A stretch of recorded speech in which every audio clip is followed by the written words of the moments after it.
Bonjour, je m'appelle Camille et je suis heureuse que tu me rejoignes pour l'épisode des Sages-Faire. Voici 2 questions pour commencer.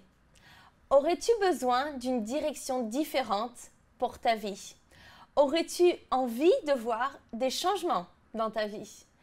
Dans Proverbe 18 au verset 21, on peut lire ceci: que la langue a pouvoir de vie et de mort, et ceux qui aiment parler en goûteront les fruits.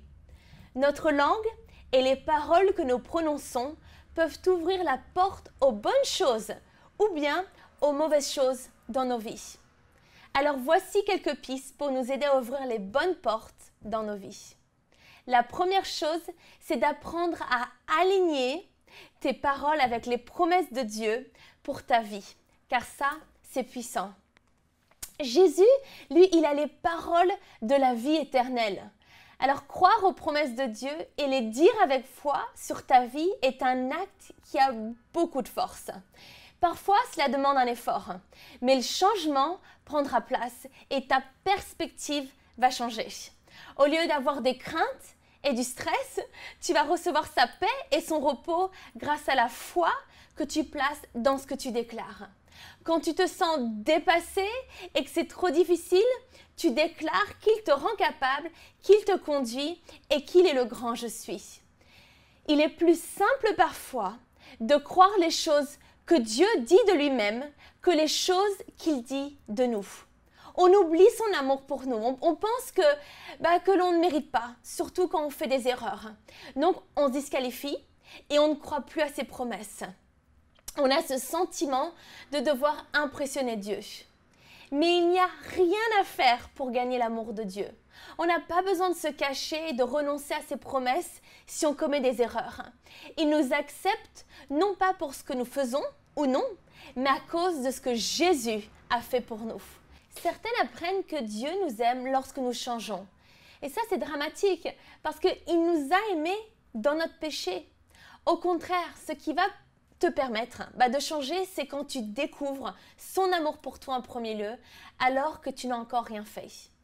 Commence à le remercier, à l'adorer, à te soumettre à lui et à déclarer les bonnes choses que le Seigneur a pour toi, des paroles de vie pour toi-même et les autres. On peut connaître toutes les promesses de Dieu, avoir toutes les bonnes réponses dans notre tête, mais on peut ne pas y accéder parce qu'on se disqualifie soi-même. Nos émotions, nos habitudes, elles peuvent nous dire certaines choses à propos de nous-mêmes, mais il faut apprendre à s'appuyer sur ce que dit la parole de Dieu. Par exemple, peut-être que pour toi, ce serait « Je ne m'aime pas beaucoup en ce moment, mais la parole de Dieu dit que je suis aimée. J'ai encore des mauvaises habitudes, des addictions peut-être, mais je suis plus que vainqueur.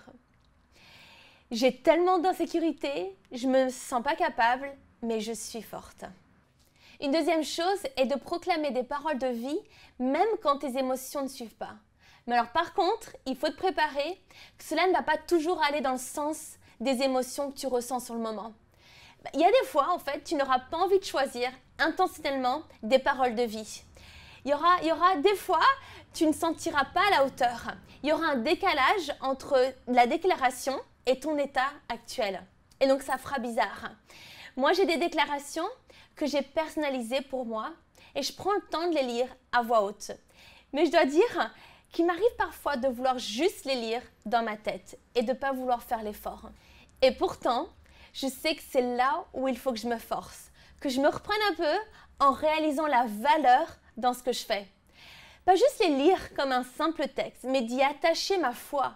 Je suis en train de parler de la parole de Dieu.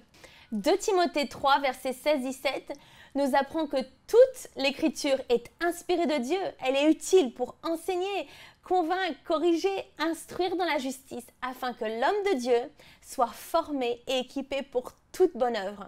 Donc sa parole, elle est inspirée de Dieu, Dieu lui-même, notre Dieu qui est tout-puissant.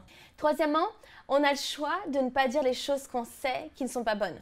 Par exemple, on a le choix de se retenir, de dire quelque chose qu'on sait sera une parole qui va détruire, mais quand même quand on a envie de le faire.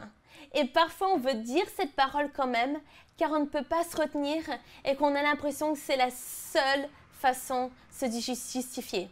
Mais Psaume 141, verset 3 dit « L'Éternel garde ma bouche, veille sur la porte de mes lèvres. » Mon dernier point est celui-ci. Proclamer des paroles de vie veut dire se préparer. Il faut que tu en connaisses pour savoir quoi dire.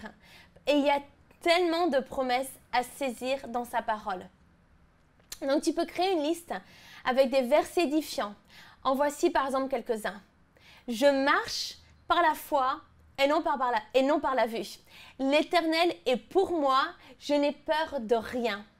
J'utilise ma bouche pour être une bénédiction pour les autres. Je ne laisse aucune place au diable dans ma vie. L'Éternel garde mon départ et mon arrivée. J'obtiens la faveur de l'Éternel. Il m'a créé à son image, c'est mon héritage. Alors proclame la parole de Dieu sur ta vie jusqu'à ce qu'elle change ta façon de penser et ta façon de parler.